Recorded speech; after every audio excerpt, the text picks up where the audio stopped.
Seja bem-vindo, seja bem-vinda ao CDF Concurso. Sou o professor Rodolfo Menezes, de Processo Penal.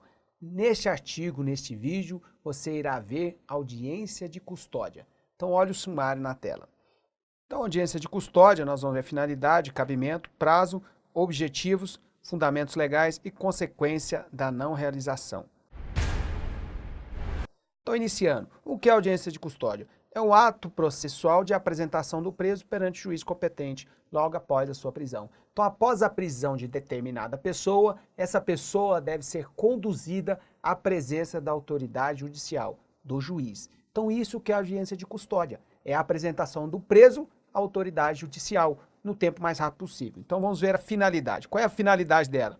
Ser ouvido pelo juiz para garantir a sua liberdade e também verificar a integridade física, psicológica, a legalidade da prisão e a necessidade de imposição de medida cautelar. Então, nós vamos ver que existem diversas finalidades. Primeiro, garantir status de liberdades da pessoa presa, verificar sua integridade física, sua integridade psicológica, verificar a legalidade da prisão, verificar a necessidade da imposição de uma medida cautelar pessoal, seja ela medida cautelar diversa da prisão ou a decretação de uma prisão preventiva. Então, isso tudo é a finalidade da audiência de custódia. Então, observe o seu cabimento. Qual é o cabimento dela? Então, diz prisão. E aí, qual prisão? A prisão condenatória, a prisão do processo que chegou ao final, que transitou em julgado, a prisão preventiva, a prisão temporária. Então, na prática, é da prisão em flagrante. Então, na prática, no Brasil está sendo feita audiência de custódia para a prisão em flagrante. Tá? Essa é na prática. Então, a pessoa foi presa em flagrante pela autoridade policial, ela tem que apresentar a pessoa à autoridade judicial no prazo de 24 horas. Então, olhe na tela que a Convenção Americana de Direitos Humanos diz que é sem demora. E a resolução do CNJ diz até 24 horas após a prisão em flagrante. Então, a resolução do CNJ, ela especifica esse prazo. Enquanto a Convenção Americana de Direitos Humanos, ela fala sem demora. Porque em muitos lugares do Brasil não é tão acessível entre onde ele foi preso até a autoridade judicial, porque tem comarcas que não tem juiz ali, é o juiz em outra comarca. E aí você fala, não, mas a polícia leva, só que o problema é que o efetivo policial em determinados lugares, se for levar esse preso, demanda uma guarnição para que faça a condução do preso. Pode ser que fique desguarnecido a própria cidade, a própria comarca. Então há esse problema. Então na Convenção Americana de Direitos Humanos, ela fala sem demora, o mais rápido possível. E na nossa resolução, para efeito de provas, fala em 24 horas.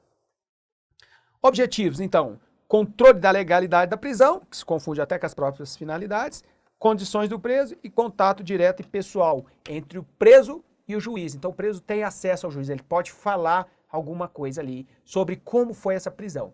Então, aqui nós não trataremos quais são as perguntas, mas o importante é você saber que no momento da audiência de custódia, na resolução do CNJ, não se trata o fato em si. O fato, não está se fazendo provas para o fato, para a apuração do fato, da ação penal. E sim, existem perguntas para saber sobre a integridade física, psicológica, sobre como foi essa prisão, se ela foi dentro dos limites legais ou não. Então, ou seja, o assunto é como foi a prisão e como foi o tratamento dele dentro da delegacia e dentro da carceragem. Então, a decisão do juiz que relaxar a prisão, ela não fará coisa julgada. O que é isso? Porque pode ser que na audiência de custódia o juiz entenda que houve uma ilegalidade na execução dessa prisão em flagrante. Então, ele vai relaxar a prisão. Só que esse relaxamento de prisão, ele não vai afetar, ele não vai vincular, ele não vai fazer coisa julgada, porque pode ser que o Ministério Público entenda que, por mais que tenha sido ilegal aquela prisão, é possível, sim, ter a justa causa para promover uma denúncia daquele fato. Vamos dar exemplo. A pessoa, ela realiza um roubo a um carro, né, a mão armada, rouba um carro e começa a trafegar com esse carro. Após uns 3 dias, a polícia numa ronda, numa blitz, para a pessoa e realiza a prisão. E ele é uma pessoa altamente perigosa, e estava ali de posse do carro que foi roubado. E foi ele o autor desse roubo.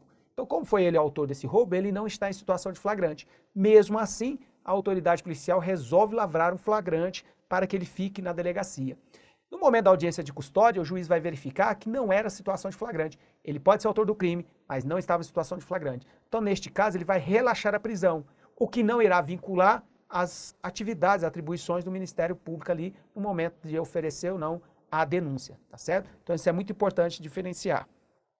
Previsão legal. Então nós temos no artigo 7º, 5 da Convenção Americana de Direitos Humanos, de caráter supralegal. Então toda pessoa detida ou retida deve ser conduzida sem demora à presença de um juiz, autoridade ou outra autoridade autorizada pela lei a exercer funções judiciais e tem direito a ser julgada dentro de um prazo razoável ou a ser posta em liberdade, sem prejuízo de que prossiga o processo. Sua liberdade pode ser condicionada a garantias que assegurem o seu comparecimento ao juiz.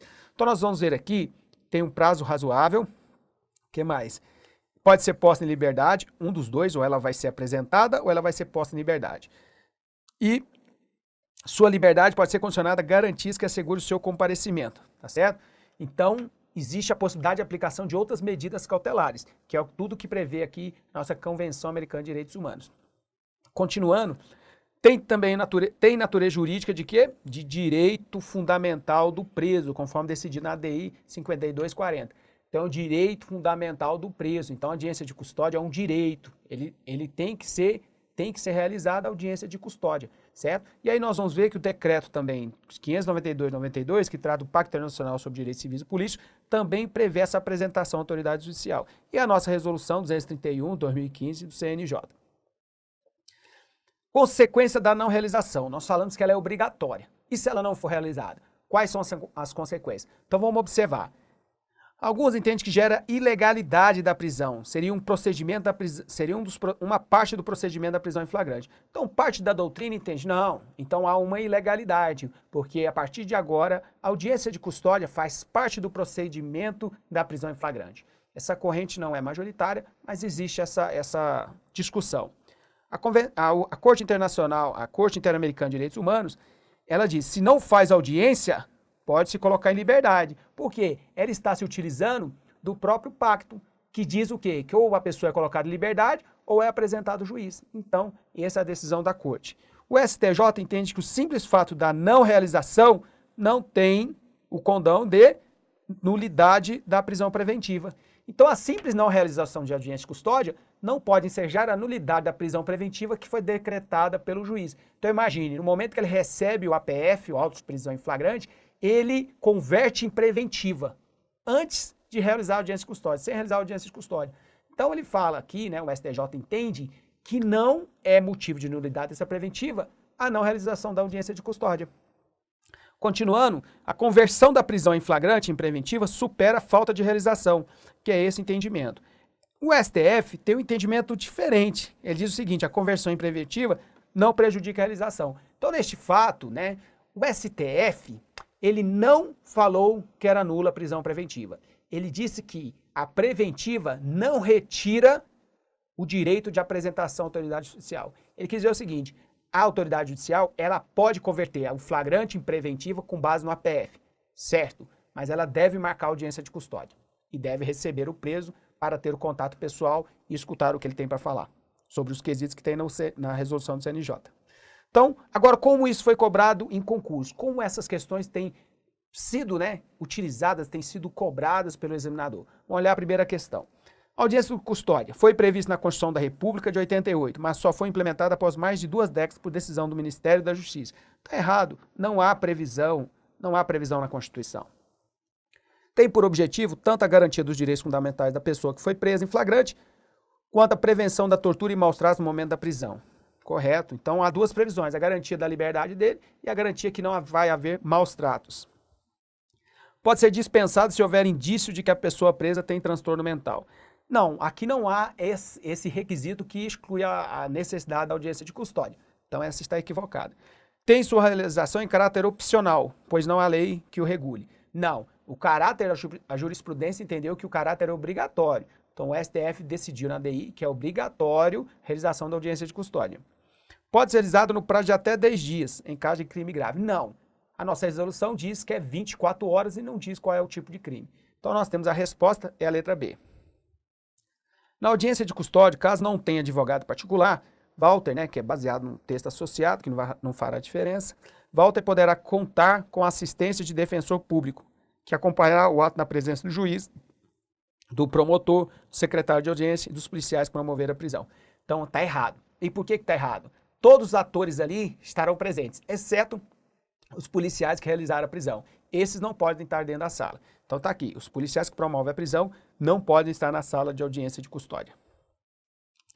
Na audiência de custódia, ao entrevistar Walter, o juiz deverá abster-se de formular perguntas com finalidade de produzir provas sobre os fatos objeto do auto de prisão em flagrante, mas deverá indagar acerca do tratamento recebido nos locais por onde o atuado passou antes de apresentação na audiência, questionando sobre a ocorrência de tortura e maus-tratos. Então é exatamente isso.